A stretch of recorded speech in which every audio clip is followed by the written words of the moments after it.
Okay, so let's say we were trying to look at this function. F of x equals the natural log of x over x minus 1.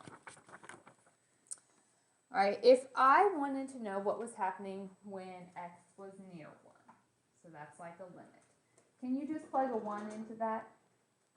No, we're getting 0 on the denominator, so we can't just plug that in. So we've had all of these strategies for how to do these limits when we're getting 0 on the bottom. We tried things like factoring and reducing. Does that help here? No, we've tried multiplying by a conjugate. Would that help here? No. We have done, like if we were doing infinities, we have, divided by the highest power of x. None of that is helping me here. So this is an indeterminate form. We're kind of stuck. We don't really have an option for how to proceed with our limit. Okay, if we also look at it, can you put a 1 in on the top? If you put a 1 in on top, what are you getting? Natural log of 1 is 0. It's like saying each what power equals 1, so it's 0. So this is really 0 over 0, and we know we can't evaluate that. All right, so in general, anytime we get something of this form where it's 0 over 0, that is our first indeterminate form. We are going to talk about a lot of different types. This is type number 1, 0 over 0. And we have an option for how to proceed. If we have that, it is legal if it's 0 over 0 or infinity over infinity. And that also applies if it's a negative infinity over infinity. Then we can do the limit of the derivative of the top over the derivative of the bottom. Okay, and it actually turns out to be the same. Now, you're not doing a full quotient rule here. It's just the derivative of the top function, derivative of the bottom function. So let's take a look at a problem. I wanted to do this. Notation-wise, first we have to check. If we just plugged in, we have 0 on the top, 0 on the bottom, right? So first you have to verify it is one of our indeterminate forms. Okay, if it's not 0 over 0 or infinity over infinity, we can't do this strategy. Since it is, we can do L'Hopital's rule. Now, I would like for you to denote that you are doing L'Hopital's because they're really not equivalent functions. It's just this rule that tells us we can do it. So what I usually do is put an equal sign and an L-H over the top just to say, right now I'm doing L'Hopital's rule. The limit stays. We do the derivative of the top. What is the derivative of natural log of x?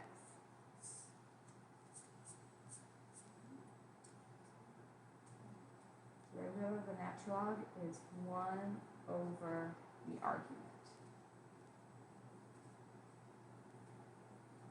Over, what is the derivative of x minus 1? 1. So this turns into limit as x approaches 1 of 1 over x. And now can we evaluate that limit? Yes. And it turns into 1. So we can only do this if it's what two forms? What are the indeterminate forms? 0 over 0 or infinity over infinity. So you have to check that first. You can't just automatically jump in with L'Hopital's. And we might have problems where we still have to use some of our earlier strategies if it's not one of those forms. If I look at this one, if I did e to the infinity power, what am I going to get?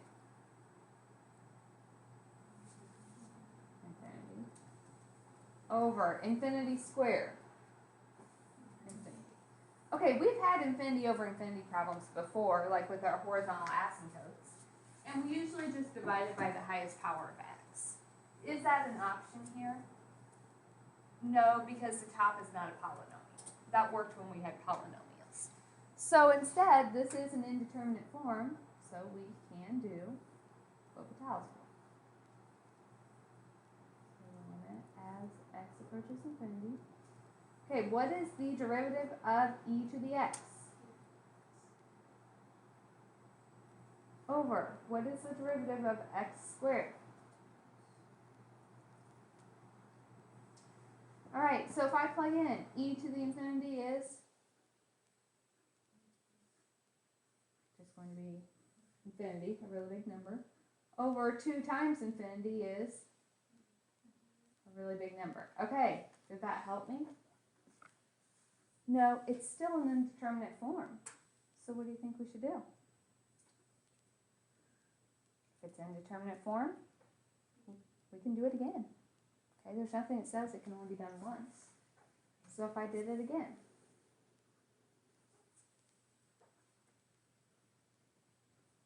e to the x, the derivative of that is still e to the x, but 2x, the derivative of that is 2.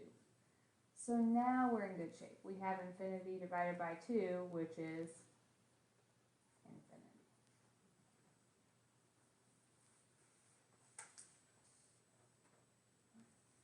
So please put that LH so I know every time you're doing the L'Hopital's rule, and I would appreciate it if you would write the infinity over infinity.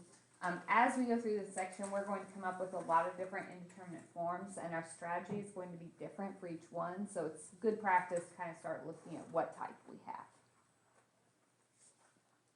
All right.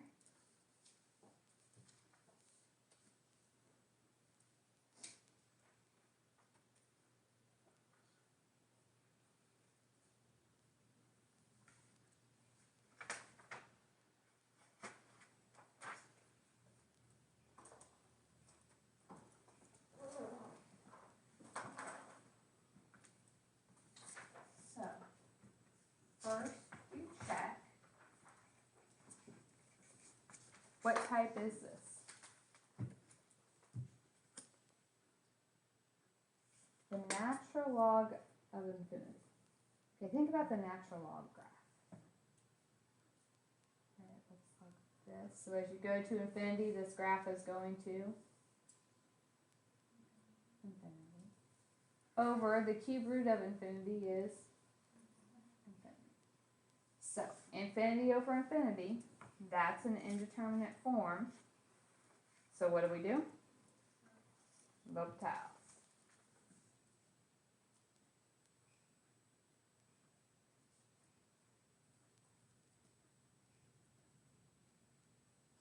Derivative of a natural log is,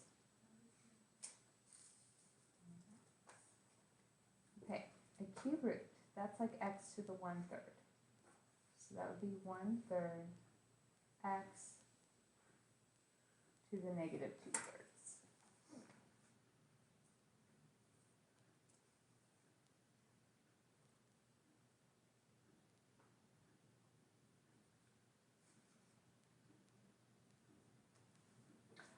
Alright, from here, I really think it would be beneficial to clean this up as much as we can.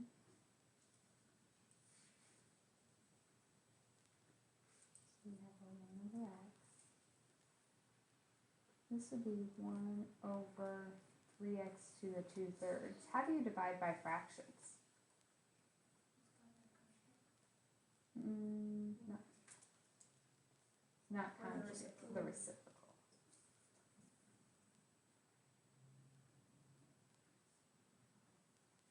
So don't get so caught up in L'Hopital's that you forget to simplify things. All right, if we have x's on top and bottom, what do we do with their exponents? Subtract them. So that would leave me an x to the 1/3 on the bottom.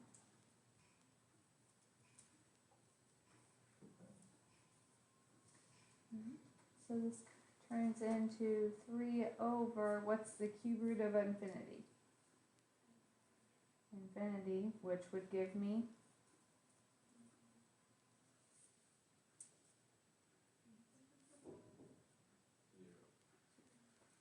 remember we've done that on every horizontal asymptote question we are doing. If you have a constant over infinity, it's getting smaller. We have, 2 pizzas. The more people I invite in, the less pizza there is for everybody.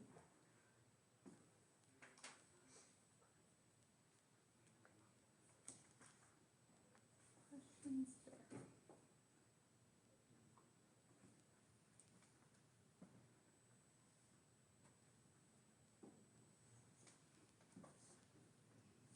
Look at this.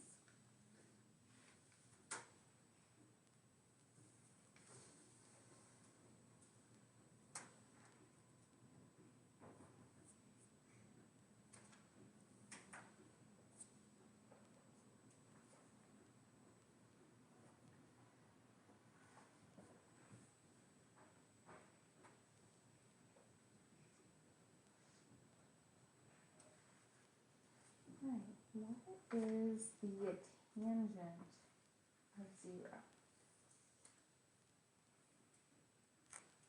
Back to your hand trick. Tangent's the square root of the top over square root of the bottom, so it is 0. Square root of 0 over square root of 4. So that's 0 minus 0 over 0 cubed. So this is 0 over 0. What does that tell me? It's in instrument form, so we have to do L'Hopital's.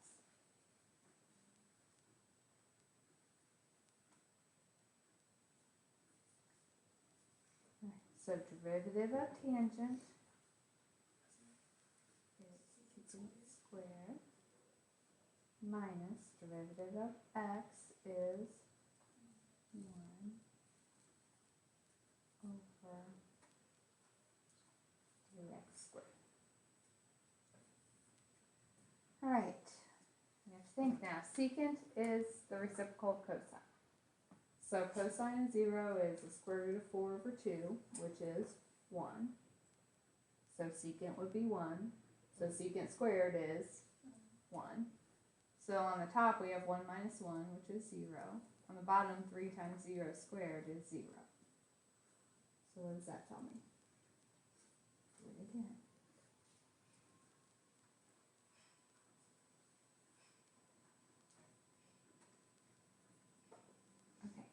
Secant squared, that's like the secant of x to the second power. So we have to do chain rule. Exponent comes down, the inside stays the same, subtract 1 from the power, so it's just a secant, times derivative of the inside. What is the derivative of secant?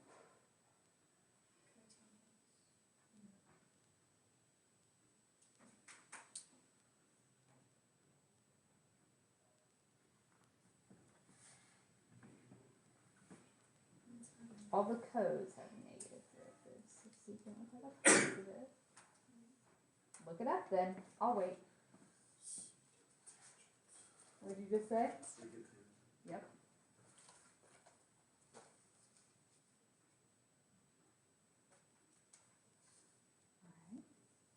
Alright. Minus, what's the derivative of 1?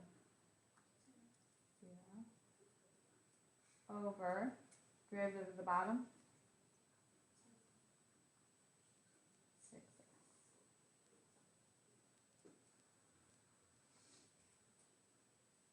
So we have 2 secant squared x tangent x over 6x. This isn't really getting prettier, is it? No. The top secant of 0 is 1, but tangent of 0 is 0, so the top is still 0 and the bottom is still 0.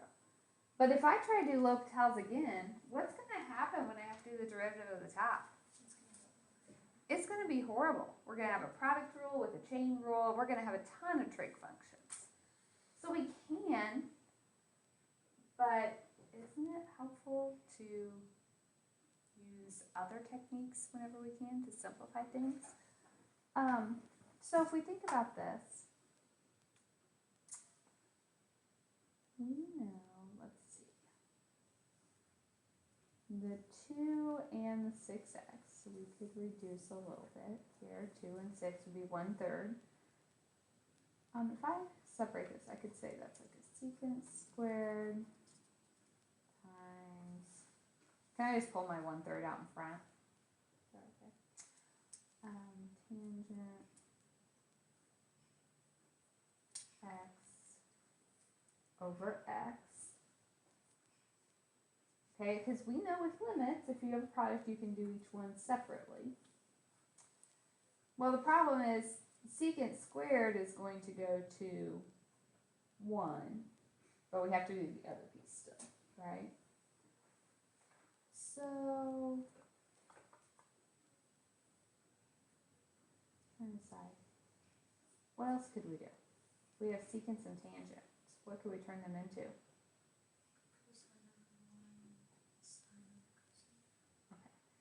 Secant is 1 over cosine. Tangent is sine over cosine. Well, because it's secant squared, that's why it's secant. Isn't like a theorem? Oh. Over cosine squared, or is it 1 times cosine? You're thinking, we had like sine x over x was 1. Okay. I'm gonna write this. Sine x over x cosine x.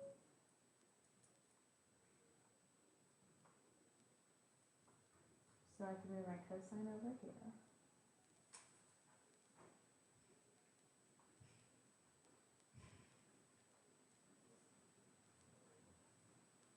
So we have a 1/3. Cosine of 0 is 1. So 1 cubed is still 1. Okay, this is 0 over 0, but do you guys remember we had that theorem that said the limit as x approaches 0 of sine x over x is 1?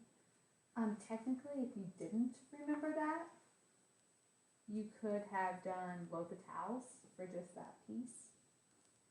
If we did L'Hopital's for that one, what's the derivative of sine?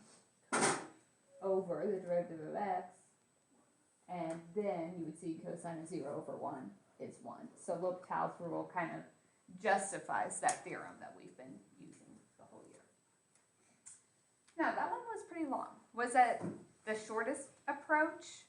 Maybe not. We probably could have gone to sines and cosines earlier in the problem and cleaned it up a little bit.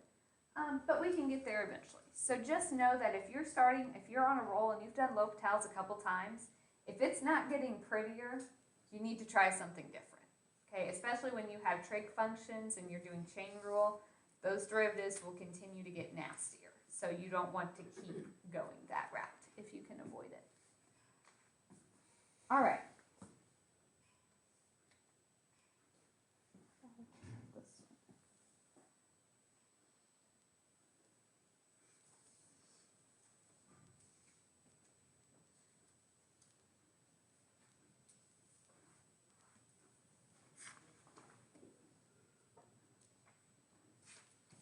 So the limit as we approach pi from the left.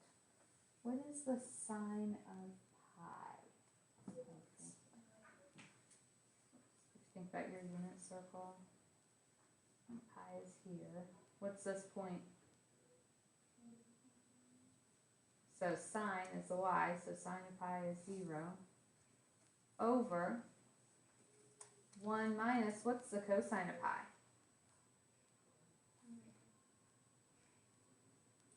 Do I need to do L'Hopital's here? No, this is not an indeterminate form. This is just 0 over 2, which is 0. So don't assume you have to do L'Hopital's on everything. I might throw in some questions where you don't. Right? So I think that I want to stop here. The next piece we're going to kind of add more to it, but you have to be good at this technique before the next one's going to work. So I want to give you guys time in class to work on this.